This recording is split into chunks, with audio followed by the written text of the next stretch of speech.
dipersembahkan oleh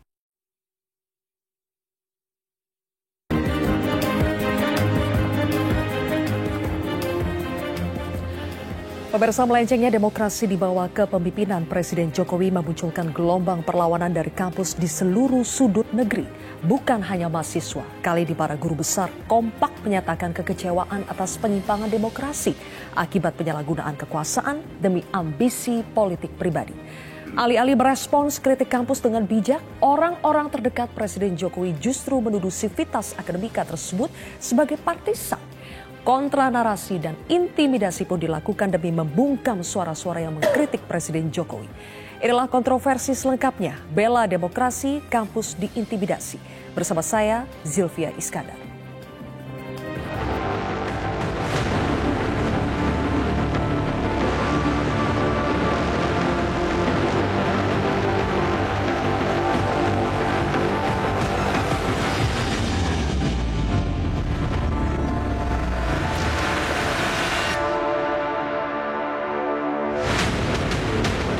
Negeri kami nampak kehilangan kemudi akibat kecurangan dalam perebutan kuasa.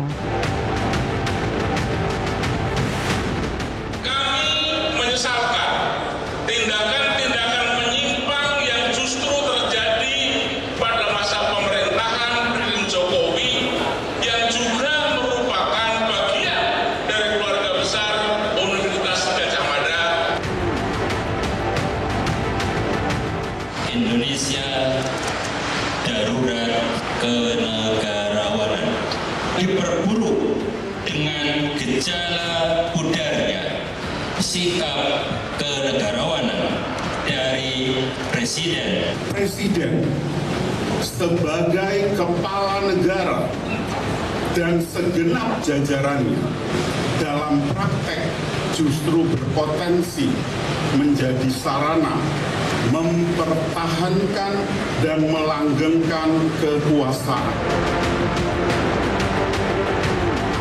Demi kepentingan personal kekuasaan, mulai dari upaya untuk memanfaatkan Mahkamah Konstitusi sebagai celah hukum yang memberi jalan kepada Gibran Rakabuming Raka maju sebagai cawapres.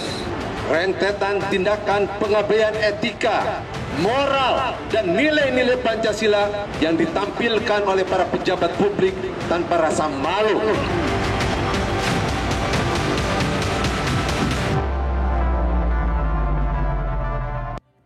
Pemirsa, untuk pembahasan sudah hadir 6 narasumber di studio Metro TV. Saya perkenalkan mulai dari Guru Besar Antropologi Universitas Gadjah Mada, Prof. Paskalis Maria Laksono. Kemudian juga ada Guru Besar Hukum Tata Negara Universitas Padjadjaran, Prof. Susi Dwi Haryanti. Kemudian juga ada Guru Besar Badan Riset dan Inovasi Nasional BRIN, Prof. Ikrar Nusabakti. Selanjutnya saya juga perkenalkan ada Guru Besar Sekolah Tinggi Filsafat Dri Yarkara, Profesor Frans Magnis Suseno, SJ atau Romo Magnis. Kemudian juga ada pakar hukum tata negara Universitas Andalas Charles Simabura dan Ketua Umum Yayasan Lembaga Bantuan Hukum Indonesia YLBHI M. Istur. Selamat malam semuanya, terima kasih sudah hadir di kontroversi malam hari ini. Saya langsung mulai dari Prof. Laksono. UGM adalah kampus pertama yang menyuarakan kritiknya atas kondisi demokrasi saat ini di era pemerintahan Jokowi jelang pemilu 2024. Seminggu berlalu sejak saat itu, Prof. Laksono, benarkah ada upaya untuk membungkam atau mengintimidasi sivitas akademika? Sejauh ini saya tidak tahu. Tetapi lahirnya petisi itu melalui proses yang panjang di kampus. Ada Pusat Studi Pancasila yang mengawali dengan riset, dengan pemikiran analitik yang serius menyangkut nilai-nilai Pancasila yang ditinggalkan ya di dalam kita menjalani praktek bernegara hari-hari ini, lalu mengkristal melalui satu proses yang besar di Gedung Senat Akademik Universitas Gadjah Mada dan kemudian di Balairung dalam bentuk petisi itu. Jadi itu merupakan rumusan yang diproses dengan jalan yang panjang. Ya. Jadi bukan sebuah ujuk-ujuk, apalagi karena mendekati hari pencoblosan, bukan karena itu ya, Prof?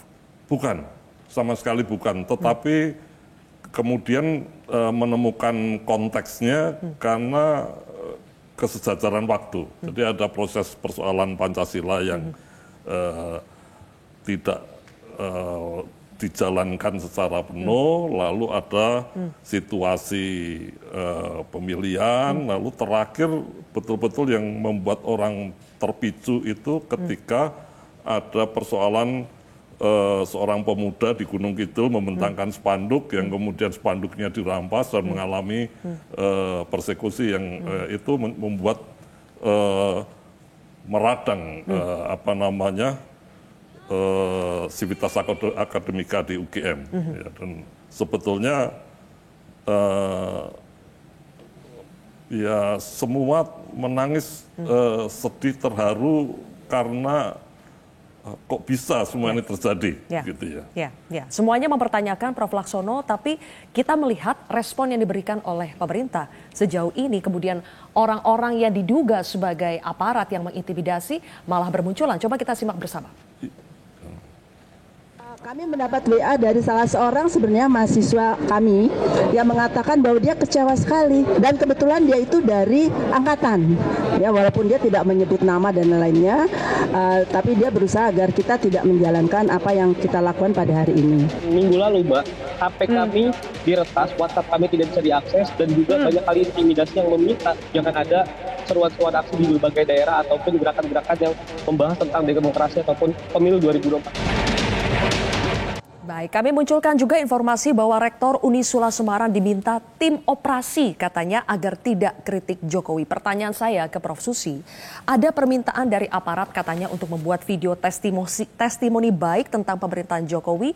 Muncul pula tim operasi perguruan tinggi yang meminta sejumlah rektor untuk tidak mengkritik pemerintahan Jokowi. Apakah aksi-aksi ini, Prof, semakin mengonfirmasi penyalahgunaan kekuasaan dan juga penyimpangan demokrasi di era pemerintahan Jokowi? Ya. Kita melihat bahwa apa yang dilakukan, respon dari penguasa terhadap apa yang dilakukan oleh kampus, itu seakan-akan hanya mendengar atau memperlakukan kita mengeluarkan suara yang berisik, yang mengganggu, noise. Tapi tidak pernah kemudian mereka mengatakan bahwa ini adalah voice. Ketika respon-respon yang disampaikan oleh penguasa itu, yaitu berupa ajakan atau bahkan intimidasi, maka itu makin memperkuat alasan kami, memperkuat argumentasi kami bahwa memang pemerintahan Jokowi sudah tidak lagi menjalankan prinsip negara hukum yang demokratis, yang etis dan bermartabat. Karena apa? Karena di dalam prinsip negara hukum yang demokratis, kekuasaan itu kan harus ada limitasi, harus ada pembatasan. Dan pembatasannya itu bukan hanya pembatasan aturan, bukan hanya pembatasan dari prosedur, tetapi juga pembatasan-pembatasan yang bersifat etika. Jadi dia punya kuasa ya, penguasa itu kan, negara itu kan ada organisasi kekuasaan. Dan pemerintah itu merupakan satu-satunya otoritas yang dapat menggunakan kekuasaan itu. Dan itu sekaligus mencerminkan yang tadi saya katakan, mereka merespon kami yang dari kampus ini sebagai noise, dan sekaligus itu membuktikan bahwa mereka selalu purba sangka dengan pihak kampus. Bagaimana demokrasi bisa berjalan dengan baik kalau terlalu banyak purba sangka dari penguasa. Saya ingin mengatakan bahwa sebetulnya justru ruang itu harus diberikan lebih besar purba sangka itu kepada rakyat. Jadi rakyat itu punya hak untuk purba sangka kepada penguasa. Karena apa? Karena penguasa itu punya wewenang, punya kekuasaan. Jadi kita harus menyesakan ruangan ini. Tapi ini kan yang terbalik, yang terjadi itu terbalik. Ya. Penguasa yang lebih banyak purba sangka kepada rakyatnya. Ada alasan dari kepolisian yang mengatakan ketika muncul viral bahwa Rektor Unika mengakui mereka diminta untuk membuat video testimoni baik tentang pemerintahan Jokowi, kepolisian kemudian merespon. Coba kita simak bersama pernyataannya. Kami sudah sampaikan kepada para tokoh yang kami maksudkan bahwa hasil testimoni ini akan kami publish. Karena memang tujuan kami agar pesan daripada tokoh ini sampai kepada halayak ramai. Sama sekali tidak ada paksaan. Tujuan daripada cooling system itu adalah memelihara keamanan. Kita perlu menjaga jangan sampai termakan provokasi. Ini merespon pernyataan dari Rektor Unika Sugio Pranoto ya, yang mengaku dirinya dimintai polisi meminta video testimoni baik tentang pemerintahan Jokowi. Alasannya, Pak Charles, saya ingin tanya kepada Anda, cooling system. Apakah ini bukti aparat kembali dijadikan alat demi kepentingan penguasa? Iya, pasti dong. Jadi saya baru dengar juga istilah cooling system itu ya. Biasanya itu kan kalau habis pemadam kebakaran ya. Itu dilakukan oleh pemadam kebakaran. Dan ini narasi yang kemudian bagi saya ini adalah bagian dari upaya kontra narasi. Jadi dia nggak melihat pesannya. Selalu yang dilakukan adalah kill the messenger. Yang dibunuhnya itu adalah pemberi pesan. Ya. Jadi begitu ada akademisi yang kemudian bersuara, mau dibikin narasi tandingan oleh akademisi yang lain. Dan caranya bagi saya kasar gitu ya. Mestinya kan organik aja gitu. Ya silakan dalam member akademik, silakan aja kalau ada yang mau berbeda pendapat, ayo sama-sama bersuara. Tapi kan perbedaan pendapat itu ternyata dikondisikan. Ini yang kemudian menjadi menarik begitu. Dan itu jadi lucu ya, kalau kita baca medianya itu, semua itu seperti template saja. Bahasa yang disampaikan sama begitu ya. Nah, pertanyaan berikutnya, kalau itu yang dilakukan, sebenarnya siapa sih yang menggerakkan dan digerakkan itu? Ya. Ini kita yang bergerak ini seolah diklaimnya partisan, digerakkan. Justru negara sendiri yang melalui aparat menggerakkan gitu kan. Dan orang-orang yang kemudian menggunakan template itu digerakkan. Jadi bagi saya sebenarnya itu tadi pas ya. Mereka nunjuk kita, para akademisi kampus, yang sebenarnya itu kalau ada 5 begini ya, 4 itu buat mereka gitu. Oke, baik. Mungkin Mas Isnur bisa memperjelas sebetulnya apakah betul telah terjadi setelah ada gerakan dari kampus ini, benarkah sudah ada banyak laporan yang masuk kepada YLBHI soal intimidasi? Ya, kami membentuk tim dan memantau. Setidaknya sudah ada 14 kejadian yang kami pantau hingga hari ini, dan dalam berbagai bentuk. Ada yang pertama dicoba dibatalkan acaranya, dilarang yang punya tempatnya. Kemudian ada yang istilahnya kalau bahasa kami ini dibuat buzzer gitu. Ini kan sebenarnya kontra narasi. Dan sayangnya aparat kok membuat rektor sebagai buzzer. Ini kan merendahkan sekali. Ya, kalau dulu mungkin buzzer-buzzer via sosial media, sekarang rektor, pejabat kampus dibikin buzzer untuk mengkanter para guru besar ini. Ini menghinakan akademisi gitu. Dan dengan cara sedikit ancaman, karena kalau Anda nggak ikut, kami punya cara hukum dan lain-lainnya, itu yang berbahaya karena kalau nggak ikut bisa jadi kriminalisasi berikutnya. Yang ketiga polanya adalah membuat merasa diikuti, dibuntuti. Ini ada hari ini guru besar di Sumatera Utara, dia dibuntuti, dia diikuti, dan satu kesatuan, satu angkatan. Malam ini terakhir Prof. Paskalis dari Koleha di UGM didoxing, cucunya diancam gitu di sosial media. Dan kemudian semacam diserbu oleh netizen untuk mengomentari di kolom-kolom Facebooknya. Ada ancaman-ancaman di sana.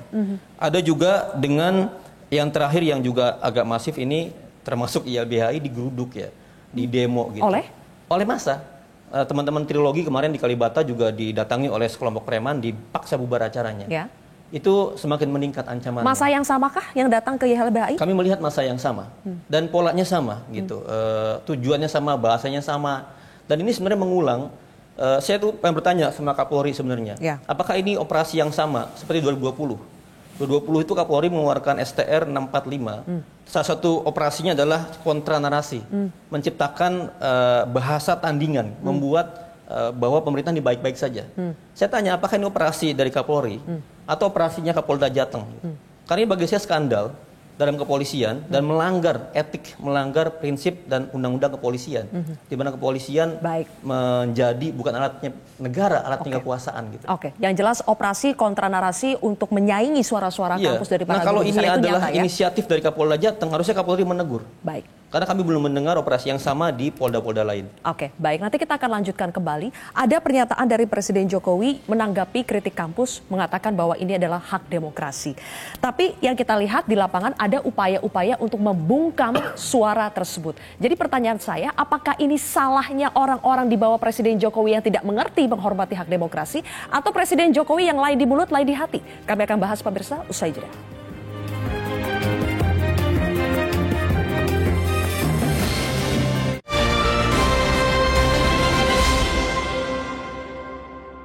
Dipersembahkan oleh